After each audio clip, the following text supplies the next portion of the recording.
Deus abençoe todas as congregações que estão aqui essa noite, também com os irmãos da sede, para juntos glorificarmos a Deus. Após esse culto de louvor e adoração do Senhor, eu vou estar com a minha namorada ali. Quem não nos conhece, fique tranquilo, porque somos casados, tá bom? Nós vamos estar com alguns materiais ali. Quem gostou de ver ela louvar o Senhor, diz amém. Amém. Vai estar o CD dela, ela cantou aqui. Tenha cuidado com o que você vê, são 10 canções com playback por apenas R$10. Para quem gosta de hinos raízes, temos em MP3 236 hinos raízes em MP3 por apenas R$10. Aqui tem, por exemplo, quantos conhecem? Sem ovelha, juntas do aprisco, era o Senhor que a luz procurou, ora em humanidade, a ponta pastora, eu a uma, entre si chorou. Glória a Deus. Eu gosto demais desses hinos. Gosto demais. Passe lá se quiser depois, tem 236 hinos raízes, só R$10.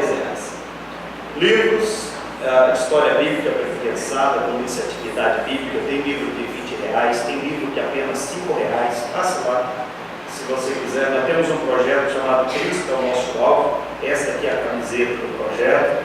Temos todos os tamanhos, criança, look, baby look, todos os tamanhos que existem de camiseta, nós temos eles, até o tamanho 9, todos os tamanhos, R$25, qualquer camiseta, verde, azul, preto, branco, cinza, rosa, que a esposa está usando. Passa lá, R$25, qualquer camiseta, estará nos ajudando nesse projeto que nós temos chamado Cristo é o Nosso Alvo. Amós capítulo de número 7, versículo de número 14. Livro do profeta Amós, capítulo de número 7, versículo de número 14. Quem localizou diz graças a Deus. Graças a Deus. Respondeu Amós 7,14. Respondeu Amós e disse a Amazias: eu não sou profeta, nem discípulo de profeta, mas olheiro e cultivador de pombos. Mas o Senhor me tirou de após o gado, e o Senhor me disse: vai e profetiza ao meu povo Israel. Amém? Assente-se, por favor.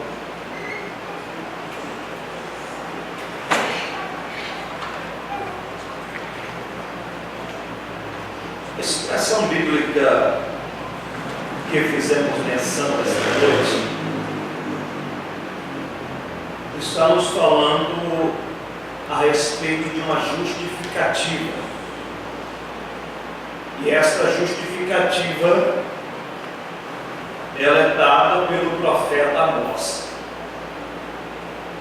Amós está se justificando e se ausentando de ser intitulado como profeta, e fazendo questão de dizer que ele era boiadeiro e cultivador de pombos. É importante entendermos que a situação que está sendo narrada nesse capítulo, nesse livro, vai falar a respeito de Judá e de Israel. Há dois reinos que aqui está sendo retratado. O rei Uzias está no trono de Judá e o rei Jeroboão está no trono de Israel. É exatamente com o rei Jeroboão que Deus vai usar o profeta Amós para expressar algumas palavras direcionadas à nação de Israel. Quando olhamos para o capítulo de número 7, Deus está tratando com esta nação, com esse povo, e em primeiro lugar nós devemos escolher e decidir em que ponto de vista iremos analisar o texto que está sendo narrado. Se nós olharmos para a nação de Israel, de quem está dentro de Israel, a situação é positiva. Se nós olharmos para Israel, nesse mesmo período, quem está fora de Israel, olhando para Israel, a situação também é boa. Porque Israel está vivendo um momento de prosperidade material. Os ricos estão cada vez mais ricos, embora os pobres estão sendo oprimidos. Deus então vai levantar o profeta Amós para falar diretamente com Israel. Porque quem está dentro de Israel agora está dizendo que está tudo bem, não tem nada errado, porque nós temos alianças políticas, nós temos alianças militares. Se temos alianças políticas, logo a contribuição monetária ou a renda do nosso país está aumentando cada vez mais, porque nós estamos pagando cada vez menos impostos. Se temos alianças militares, significa que alguém está nos guardando, alguém está nos protegendo. Por mais que Israel não é um povo de batalha, pois Deus chamou um povo que era escravo, amassador de barro, Ele fez uma grande promessa e cumpriu essa promessa, está cumprindo essa promessa. Todas as vitórias que Deus dá a Israel é a bondade de Deus, é a misericórdia do Senhor, é Deus os ajudando no campo de peleja. Mas Israel está tranquila. Israel está olhando e dizendo: olha, se os inimigos se levantarem contra nós, nós estaremos tranquilos, pois afinal de contas, as nossas alianças militares vão nos trazer tranquilidade em meio ao período de guerras. Quem está olhando de fora de Israel para dentro de Israel está dizendo: como eu queria fazer parte dessa nação, deste período de Amós, como eu queria fazer aliança com eles, é um povo que cada vez está mais próspero, Deus está enriquecendo, mas o fato de Deus enriquecer a Israel não significa que Deus está aprovando as suas práticas. Há um terceiro olhar aqui no texto para Israel, e não é o olhar de quem está dentro de Israel ou de quem está ao lado dessa nação, mas o terceiro olhar para Israel é o olhar de Deus para Israel. Quando Deus olha para essa nação, Deus diz: não está tudo bem como vocês estão pensando, não está tudo bem como vocês estão pregando. O fato de terem alianças políticas e militares, o fato de terem proteção, o fato de vocês terem regalias, não significa que eu estou abençoando vocês. Deus então vai levantar o profeta Amós para proferir algumas palavras direcionadas e diretamente com Israel. Quando Deus levanta o profeta Amós, como que uma justificativa pelo motivo que ele vai profetizar, Amós se levanta e diz que Deus vai tratar com Israel.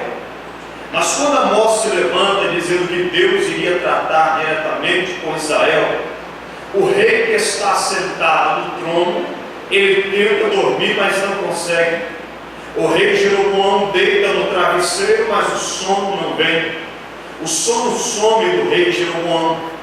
Ele tenta descobrir por que um homem, um profeta chamado Amós, por que ele vai contra o profeta, contra o rei Jeroboão, mas ele corre do título de profeta. Ele faz questão de ser chamado de boiadeiro e de cultivador de sicômoro. É bem verdade que quando Deus levanta Amós para profetizar, Deus não está levantando Amós para profetizar contra Jeroboão, Mas Deus está levantando Amós para profetizar contra as práticas que Jeroboão está introduzindo dentro de Israel. Jeroboão está colocando dentro de Israel costume de adorar Deus idólatra e pagão. E Deus não está concordando com isso, porque o altar está sendo profanado. Quando Deus levanta o profeta Amós, é aí que levanta um sacerdote com o nome de Amazias. Ele diz assim: olha, o rei Jeroboão, deixa eu te falar uma coisa para o senhor. Levantou um profeta aí, ele está profetizando contra o Senhor. Ele está dizendo que essas práticas que você está realizando, Deus não está concordando. E deixa eu dizer uma coisa para o Senhor: já tem alguns adeptos dele que está seguindo eles. Já tem algumas pessoas que já abandonaram as suas práticas litúrgicas, Jeroboão, e eles estão ali adorando ao Deus de Israel com Amós. É aí que ele tenta dormir, Jeroboão, e não consegue. Por quê? Porque este homem que está proferindo algumas palavras, que está recebendo o título daquilo que é profeta, está sendo recusado de ser chamado de profeta. Quando eles olham para Amós e você é profeta, ele diz: não, eu sou boiadeiro e cultivador desse pomo. A impressão que eu tenho é que a percepção de Amós é a mesma percepção de Paulo. Paulo, quando ele assinava as cartas, escrita era muito cara, por isso normalmente contratava-se escriba, era muito caro para escrever na época. Paulo, quando ele ia assinar a punho, sempre assinava Paulo, o apóstolo, e nunca na assinatura dele o apóstolo Paulo. A impressão que eu tenho é que quando valorizo demais o meu título, significa que o meu nome está perdendo respeito. A expressão de Amós é essa que ele está dizendo. Amós está dizendo: olha, eu não faço questão que me chame pelo título. Eu sou um simples boiadeiro e cultivador desse pomo. Em outras palavras, Amós está dizendo: não importa o título que vocês estão me dando, importa quem eu sou, importa como eu vivo, importa como eu ando. Não importa o título que vocês estão querendo me oferecer. Ele tenta, Jeroboão, deitar a cabeça no travesseiro, tenta dormir, mas o sono não vem. Ele não consegue dormir. Não está fácil para ele encontrar um homem proferindo palavras contra as suas práticas. Aí Amós vai dizer: olha, deixa eu dizer uma coisa para vocês. Assim como eu trabalho com os meus bois, Deus vai trabalhar com vocês, Israel. Assim como eu lido com a minha boiada, Deus vai lidar com vocês, Israel. E o que é que Amós está querendo dizer? Amós está querendo dizer o seguinte: olha, vocês são uma gente farta, forte, e vocês estão precisando de um condutor, porque os meus bois são fortes, meus bois são fartos, mas se eu não conduzi-los, meus bois caem no despenhadeiro sozinhos. Vocês estão batendo no peito com arrogância, dizendo que são fortes, Israel, dizendo que são fartos, Israel, mas se Deus não guiar vocês, vocês vão guiar e caminhar sozinhos, passo a passo ao matadouro. Então volte outra vez, Israel, abandone as práticas mundanas, abandone a idolatria, deixa tudo de lado e volta a adorar ao Deus que fez os céus e a terra outra vez. Israel, é isso que ele está dizendo. Se vocês, Israel, não voltarem a adorar a esse Deus, vocês logo estarão perdendo a vida no matadouro. Mas em outras palavras, Amós está dizendo: se vocês deixar Deus guiar vocês, assim como eu guio os meus bois, não vai faltar alimento, não vai faltar água, não vai faltar provisão, não vai faltar livramento. Então deixa Deus guiar vocês outra vez e não confie na força de vocês mesmos. Aí Amós vai dizer: deixa eu dizer, eu não sou profeta, eu sou boiadeiro e cultivador de sicômoro. Quando Amós usa esta expressão cultivador de sicômoro, Nós precisamos entender o que é sicômoro para entender o que Deus está falando com esta nação. Primeiro, sicômoro aqui é um tipo de figueira ou de figo bravo, conhecido na verdade popularmente como figueira doida. Chama-se figueira de sicômoro ou figueira doida. Esse tipo de árvore que Deus está usando Amós para representar Israel é um tipo de árvore que cresce muito. Esse tipo de árvore, ela cresce em média 25 metros de altura. É uma árvore muito grande. Entretanto, essa árvore cresce, mas ela não tem uma raiz tão proporcional. Agora entendo o que Amós está dizendo. Amós está dizendo: olha, o problema de vocês, Israel, é que está crescendo demais. Vocês têm ministério demais, mas não quer ser subordinado ao pastor. Acham que são dono de vocês.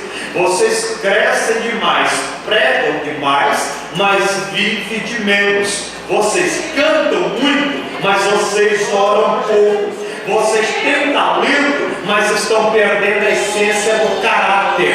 Aí Deus está dizendo: não adianta crescer se não tiver profundidade, porque toda árvore que cresce demais está sujeita ao vento bater, e se não tiver profundidade, raiz profunda, vocês não vão parar de pé. Em outras palavras, Deus está dizendo para Israel: Israel, cresça o quanto quiser, mas se aprofunde na rocha, tenha raiz na rocha, porque não adianta só crescer na aparência, vocês têm que crescer na profundidade.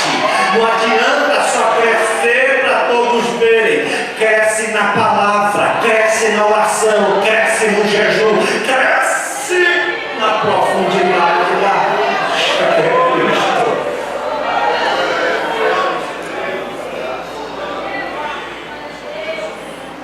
O problema desta nação é que ela está crescendo demais, mas não tem raiz profunda.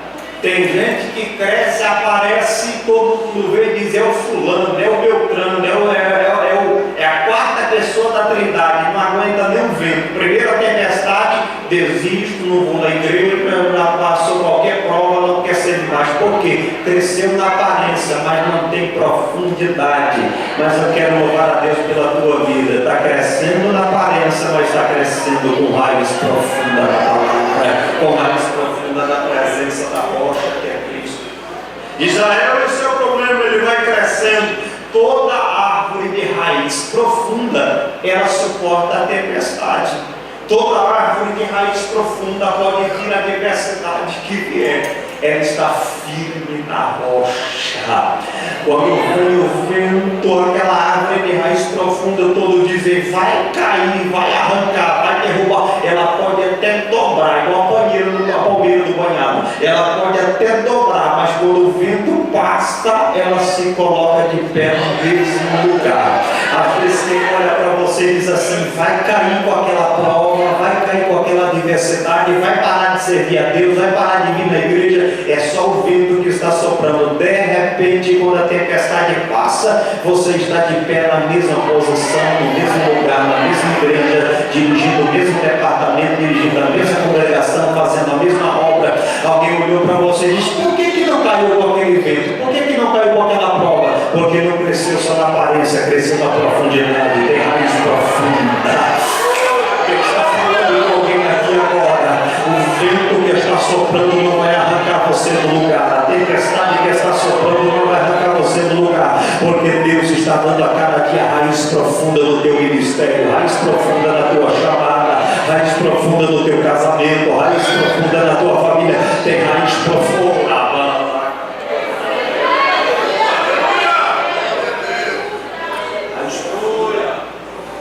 Precisa ter raiz profunda, não é só crescer na aparência. Ele diz assim: olha aqui, o sicômoro, além de crescer, você precisa ter raiz profunda. Outra coisa além da raiz profunda é o tronco da árvore de sicômoro. Por isso que ele disse assim: vocês, eu era sicômoro, e assim como eu trabalho com o meu sicômoro, como eu fico doido, como eu fico bravo, Deus vai trabalhar com vocês também, Israel. E o tronco da árvore do sicômoro, por ser uma árvore muito grande, é uma madeira fácil de trabalhar para quem conhece a arte da madeira de trabalhar. E esse tipo de árvore, esse tipo de madeira, é uma madeira que tem uma durabilidade extraordinária. Você sabia que depois de 3.000 anos encontra-se caixões egípcios enterrados com madeira de sicômoro? Ainda está a madeira no lugar. É uma madeira que resiste, tem uma durabilidade gigantesca. É uma madeira que resiste à umidade. É uma madeira que resiste ao calor. Uma madeira que resiste à chuva. As intempéries do clima todo, a madeira suporte e enfrenta. Ou seja, quem trabalha com sicômoro sabe que o trabalho dele não é perdido, sabe que aquele sicômoro vai durar muito tempo. É por isso que o carpinteiro de Nazaré trabalha na tua vida, trabalha na tua casa, trabalha na tua família, porque ele não trabalha para perder. Ele sabe: eu estou trabalhando na vida dele, mas vai durar até o final. O que eu estou fazendo vai durar, o que eu estou fazendo vai perdurar. Deus não está perdendo tempo na tua vida, Deus não está perdendo tempo na tua casa, Deus não está perdendo tempo na tua chamada, na tua família. Se Deus está trabalhando na tua família, Deus está dizendo: vai passar os anos, alguém vai olhar para você e vai dizer: Deus trabalhou nessa vida, Deus trabalhou nessa casa. Por quê? Porque eu estou vendo os frutos de onde Deus colocou a mão, estou vendo os frutos de onde Deus trabalhou na vida dessa pessoa. Como? É desse jeito. É uma árvore, ela cresce muito, a raiz é profunda e o tronco é fácil de trabalhar. Agora, por ser uma árvore muito grande, é uma árvore muito boa para a sombra.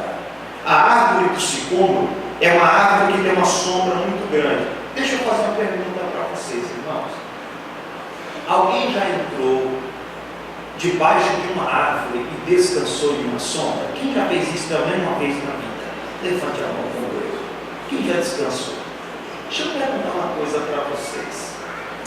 Vocês pediram para a árvore para entrar debaixo da sombra dela? Sim ou não? Deixa eu perguntar outra coisa para vocês. Quando vocês estavam debaixo da sombra da árvore, a árvore disse assim: sai daqui porque eu não quero vocês debaixo da minha sombra? Sim ou não? Sabe por que Deus está usando Amós para falar com Israel? Comparar com essa árvore? Porque Israel cresceu demais aqui. A sombra de Israel é gigantesca. Só que o problema de Israel aqui é esse: Israel só coloca debaixo da sombra dela quem ela quer. Israel está selecionando quem entra debaixo da sombra, ou seja, selecionando quem faz aliança, selecionando quem anda com eles, quem